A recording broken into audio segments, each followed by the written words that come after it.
Videos देखने के लिए सब्सक्राइब करें जनसत्ता.com, बेल आइकन दबाकर पाएं लेटेस्ट नोटिफिकेशंस।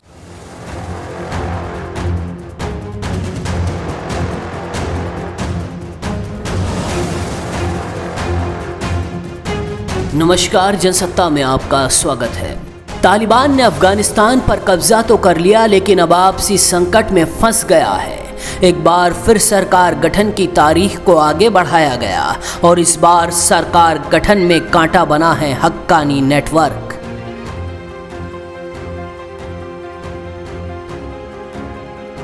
इस संगठन को खूंखार आतंकी और अमेरिका के खास रहे जलालुद्दीन हक्कानी ने स्थापित किया था। 1980 के दशक में सोवियत सेना के खिलाफ उत्तरी वजीरिस्तान के इलाके में इस संगठन ने कई कामयाबियां हासिल की थी। हालांकि कुछ वक्त बाद हक्कानी की अमेरिका से भी दुश्मनी हो गई। 3 सितंबर 2018 में जलालुद्दीन हक्कानी की मौत के बाद उसका बेटा सिराजुद्दीन हक्कानी अपने आतंकी संगठन की कमान संभाले हुए। कई अमेरिकी अधिकारियों ने दावा किया कि जलालुद्दीन हक्कानी को CIA फंडिंग करती थी। इतना ही नहीं, उसे हथियार और ट्रेनिंग भी CIA के एजेंट ही दिया करते थे।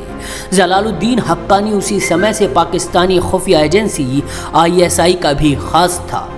दरअसल CIA को ISI ही बताती थी कि किस मुजाहिदीन को कितना पैसा और हथियार देना है। यही कारण है कि आज भी हक्कानी नेटवर्क पर पाकिस्तान का ज्यादा प्रभाव है और इसी कारण हक्कानी नेटवर्क तालिबान की सत्ता में काबिज होने का गुड़ाभाग जुटा रहा है। हक्कानी नेटवर्क भारत को अपना दुश्मन नंबर 1 मानता है। तारीख 7 जुलाई 2008 को काबुल में भारतीय दूतावास पर हमला हुआ था। इसका जिम्मेदार भी हक्कानी नेटवर्क था और इस हमले में अफगानिस्तान और भारत के 58 लोग मारे गए थे।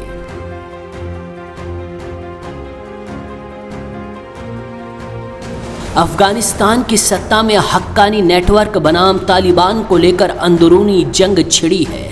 बीते दिन तालिबान के लीडर मुल्ला बरादर और हक्कानी नेटवर्क के बीच झड़प हो गई। इस झड़प में बरादर घायल हो गए। कहा जा रहा है कि हक्कानी ग्रुप अफगानिस्तान की सरकार में किसी दूसरे की एंट्री नहीं चाहता और तालिबान की कोशिश है कि अफगानिस्तान के अलग अलग तबकों को साथ लाया जाए और सरकार में शामिल किया जाए। इसी मुद्दे को लेकर दोनों गुटों में टकराव हो रहा है।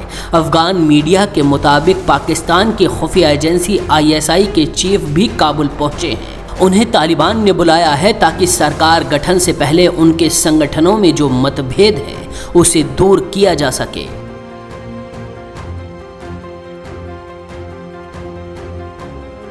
पूरे अफगानिस्तान पर कब्जे के बावजूद एक इलाका ऐसा था जो तालिबान की पहुंच से बाहर था।